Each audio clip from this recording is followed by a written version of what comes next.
Hello students, welcome to our channel. ఈరోజు మీరు వినబోయే కథ పదాల లోపల దాగి ఉన్న భావాలను తెరిచే కథ. ఓకే, కథలోకి వెళ్దాం. ఒక అడవిలో ఒక చిన్న చిలుక ఉండేది. ఆమెకి కొత్త పదాలు నేర్చుకోవటం అంటే చాలా ఇష్టం. రోజు రాత్రి ఆకాశంలోని తారల్ని చూసి మాటలు మాట్లాడేది. ఒకరోజు చిలుక అమృతం అనే పదం విని ఆశ్చర్యపోయింది.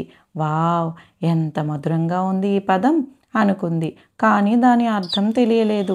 అప్పుడు తాత గుడ్లగూబని అడిగింది, తాతయ్య, అమృతం అంటే ఏమిటి అని. తాత గుడ్లగూబ నవ్వుతూ చెప్పింది, చిన్ని, అమృతం అంటే మరణాన్ని పొందింపనిది. మృతం అంటే మరణం, ఆ అంటే దానికి విరుద్ధం, అంటే చనిపోనిది, ఎప్పటికీ నిలిచిపోవునది. అదే అమృతం అని తాతయ్య చెప్పాడు.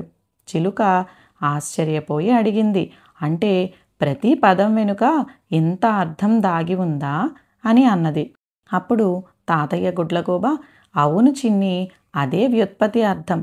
పదానికి పుట్టుక ఎలా ఉందో ఆ పుట్టుక వెనుక అర్థం ఏమిటో తెలుసుకోవటమే వ్యుత్పత్తి అని చెప్పగా, ఆ రోజు నుంచి చిలుక పదాలను కేవలం పలకటం కాదు, వాటి అర్థాలను గుండెల్లో దాచుకోవటం మొదలెట్టింది.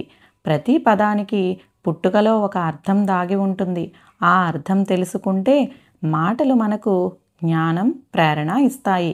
వ్యుత్పత్తార్థాలు అంటే పదాల హృదయం. ఓకే పిల్లలు, ఈరోజు మనం చెప్పుకోబోయే టాపిక్ ఏంటో మీకు అర్థమైంది కదా, వ్యుత్పత్తార్థాలు. తర్వాత వీడియోలో మళ్ళీ కలుద్దాం. ఈ వీడియో కనుక మీకు నచ్చినట్లయితే లైక్ చేసి, షేర్ చేసి, సబ్స్క్రైబ్ చేయండి. Thank you.